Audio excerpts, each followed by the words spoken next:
Неге ақша келмейді? Неге ақша қиын келеді? Неге ақша қолымда тұрмайды? Сәлем достар. Менің есімім Нұрбапа, мен бизнес-психолог. Бүгін осы ақшаның темасын тереңірек қозғайтын боламыз. Өйткені мен өзім кәсіпкер, кәсіпте 20 жылдай уақыт жүрмін, әртүрлі кәсіп салаларын жүргізгенмін. Ойлайтынмын мен, бизнес жүргізем, шапқылаймын, ақша ол өзі келе береді деп. Иә, шапқыладым, ақша да келді, көп ақша да келді. Пачка долларларды да ұстадық. Келу бір бөлек, оның қолда тұруы, оның өсуі, ол бөлек әңгіме екен. Сол үшін бір кездер болды, біз 2 айда, 1,5 айда примерно 40 миллион теңгедей тауып, менде сол ақшаның біразын сливать етіп жібердім. Сливать ету деген нәрсе қолдан жоқ болып кетеді әйтеуір. Бір анаяққа проблема бір жоқ болып кетеді просто. Содан кейін өсіп келе жатқан кезде құлау, көп ақша келген кезде шаршау деген сияқты признактарды байқадым. Содан кейін мен бұны зерттедім. Мен кәсіпкерлермен жеке жұмыс істейтін адаммын, жеке жұмыс істеймін кәсіпкермен өсе алмай жатқан. Осы жерде мен түсіне бастадым. Неге ақша адамға қиын келеді? Неге ақша қолда тұрмайды? Неге біреуде ақша табу оңай? Неге біреуге қиын? Осы мәселені зерттедім. 2025 жылы 300-дей кәсіпкерді жеке разбор жасап, содан түйіндеме жасадым. Бұл біздің қазақтың менталитетін зерттедім. Мышленияны зерттедім. Соның түбірін таптым. Олай болса кетті. Қараңыздар, ақша деген нәрсе, вообще әркімге әртүрлі нәрсе да ақша деген. Сен үшін ақша не? Мысалға өзің ойлап қарашы. Біреу үшін ақша, негізі ол ақша деген бір инструмент та, ол просто инструмент. Ол қағаз дейміз, қағазда емес, даже электронный ақшалар да бар, ол просто инструмент. Оның баламасы жоқ. Бірақ әркімге ақша емес, оның артында тұрған нәрсе маңызды. Біреу мысалға көп ақша тапқың келеді дейді. Не үшін тапқың келеді десең, потому что безопасность дейді да, қауіпсіздік. Ақшам болса өзім қауіпсіз сезінемін дейді.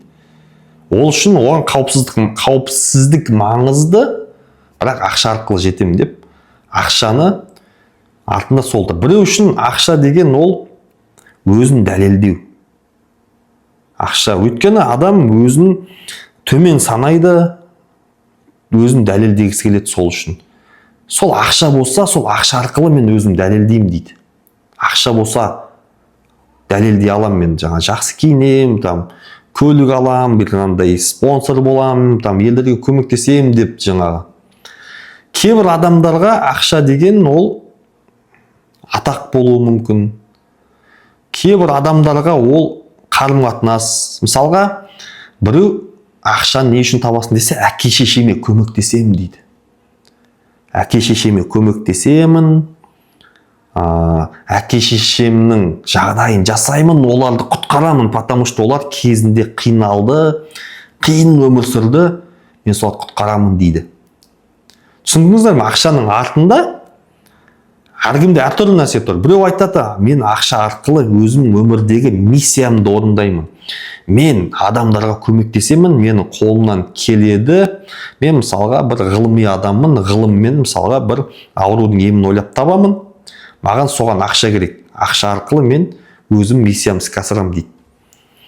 Деген сияқты. Түсіндіңіздер ме? Бірақ бұл адам прямой айтпайды бұның бәрін. Адамның бейсаналық программасы бұл. Түп сана дейді ғой, біздің түп санамыздағы программа. Өйткені қазір кезген адаммен сөйлессең, ақша не үшін табасың десе, айтады. Ой, жақсы ғой, ақша табуым керек. Ақшам болса бүйтемін мен қазір. Ақша болса мен сөйтемін, үй аламын, көлік аламын, жағдайым жасаймын, бақытты боламын, еркін боламын деп. Бірақ түсінбейді көп адам. Ақшаның оның түбінде бейсаналық бір программаның тұрғанын түсінбейді. Иә, роде ақша бизнес жүргізім, ақша таптым, бірақ тапқан ақшам сливать етіп жібердім. Қайыққа кетті?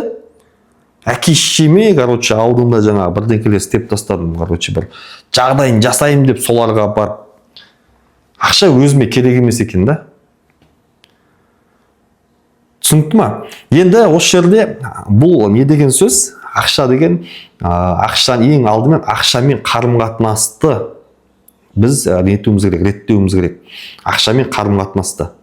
Вот жаңағы айтып жатқан нәрсе ақшамен қарым-қатынас деген сөз. Я, көп адам айтады, мен көп ақша тапқым келеді. Жұмыс істеп жүрмін, шапқылап жүрмін, бизнес жүргізіп жүрмін, бірақ ақша келмейді. Неге дейді да? И осының түбірін мен зерттеймін отырып. Неге олай болып жатыр? Адам түсінбейді, негізі мен басқарып жатырмын деп ойлайды, бірақ менің түп санам, бейсаналық программам мені басқарып жатыр. Ақшамен қалай қарым-қатынас құруды. Өйткені ол қай кезде қалыптасты? Адамның миы қалай қалыптасады? 7 жасқа дейін адам өмірге келген кезден бастап айналамен танысады, тани бастайды, бәрін көреді, қарым-қатынас қалыптастырады. Ең алғашқы қарым-қатынас қалай болды, солай қалыптасып кетеді. Мысалға, иттен қорқатын адамдар болады. Неге? Біреу иттен қорықпайды, керісінше иттер жақсы көреді. Ол ең алғашқы бала кезде қалай қарым-қатынас болды? Итті көрген кезде бірінші опыт ит қауып алған болуы мүмкін, оны тістеп алған болуы мүмкін. Немесе ит туралы көп нәрсе айтты, ол қауіпті, ол тістеп алады, жақындама, ол кір деп. Итке қарым-қатынас қалыптасты. Итке алыс жүреді, өйткені одан қауіп алады, қауіп алған бір ситуация, немесе үйіндегілер айтқан жолама, ол кір деп. Иттен алыс өмір сүреді. Өмір бақи итке жақындамай жүреді.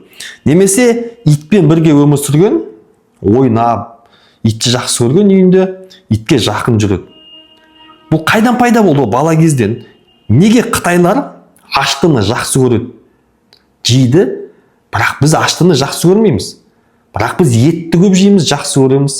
Неге? Өйткені біздің балалық шақтан көрген нәрсеміз. Егер именно сол қазақ өмірге келген баланы Қытайдың арасына қосып жіберсең, ол да ащы жейтін болып кетеді. Қарым-қатынас бірінші қалай қалыптасты, сөйтіп қалып кетті.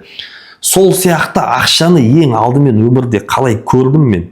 Отбасыға дүниеге келген уақыттан бастап ақша деген түсінікті көре бастадым. Ақша деген сөздерді үйде анам айтып жатыр. Ақша жоқ, ақша жетпей жатыр, квартира төленбей жатыр деп қиналып жұмыс істеп шаршап келді да, зарплата әлі түскен жоқ деп. Ақша дейді, ақша үшін ұрыс керіс болды. Бір нәрсені сатып алу керек еді, ақша жеткен жоқ. Үнемі сол нәрсе, бұны тек қана бала оны көріп жатыр, өзі ми жазып жатыр. Ақша туралы түсініктерді, қарым-қатынас жазып жатыр. Содан кейін ақша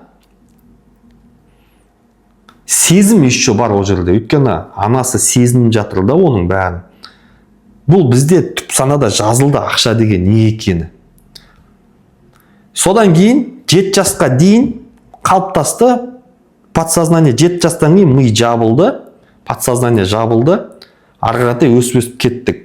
Бірақ подсознанияда ең алғашқы қалыптасқан нәрсе ол қатты болып қалады. Өмірде енді мен өстім, оқу бітірдім, жұмысқа кірдім, немесе бизнес жасадым, жұмыс істеп жүрмін, көп ақша келмейді маған. Мен ақша табу үшін сауда жасау керек, ананы істеу керек, мынаны істеу керек. Елдер айтып жатқан нәрсені істеп жатырмын, оны елдер істеп, кейбіреулер ақша тауып отыр, бірақ менде дұрыс болмай жатыр. Неге? Потому что мен түсініп тұрған жоқпын, менің 90% шешімдерімнің бәрін менің жаңа бейсаналық программаларын басқаратынын. Өйткені ол менің базовый қалыптасқан бала кездегі. Ит қандай қауып алады? Ол жақындама, ол кір да ол. Мен өмір бақи иттен алыс жүрем деген сияқты. Ақша деген ол қиын келу керек. Ақша өйткені былай. Түсінікті ма? Осы енді программа мені не істеп жатыр? Болдырмай жатыр. Енді бұл проблема емес негізі. Бұны өзгертуге болады. Қайтадан перепрашивать етуге болады. Қайтадан өзгертуге болады. Содан кейін жеңіл келе бастайды. 2025 жылы Әділ деген кәсіпкермен мен жеке жұмыс істедім. Маған келген кезде ол жігіт бизнес ашқан, холодильный оборудованиялар орнатады, магазиндерге, әртүрлі холодильник сияқты орнатады да, үлкен жаңағы супермаркет сияқты бір жаңағы складтар әртүрлі. Бір жерден жұмыстан шығып, соны істеген, сондай орнатумен өзі бизнес ашып, партнерлармен жұмыс жүрмейді, осындай сауда жүрмейді. Жұмыс істедік. Осы түпкі осындай программалармен жұмыс істедік. Бәрін тауып өзгерттік. Бір айдың ішінде продажасы 5 есе өсті. 2025 жылы сол жаз кезінде 250 миллион оборот жасап. Негізі Әділ ол пысық, қолынан келетін адам. Өзі қолынан келетін адам. Бірақ оның түпкі программалары оны жібермейтін, қауіпті өсірмейтін да. Оны өзгерттік, потенциал ашылды. Осы жерде қарау, дәл сенде де осындай бір байқасаң, вроде бәрін істеп жатырмын, қолымнан келетін нәрсе, бірақ болмай жатыр.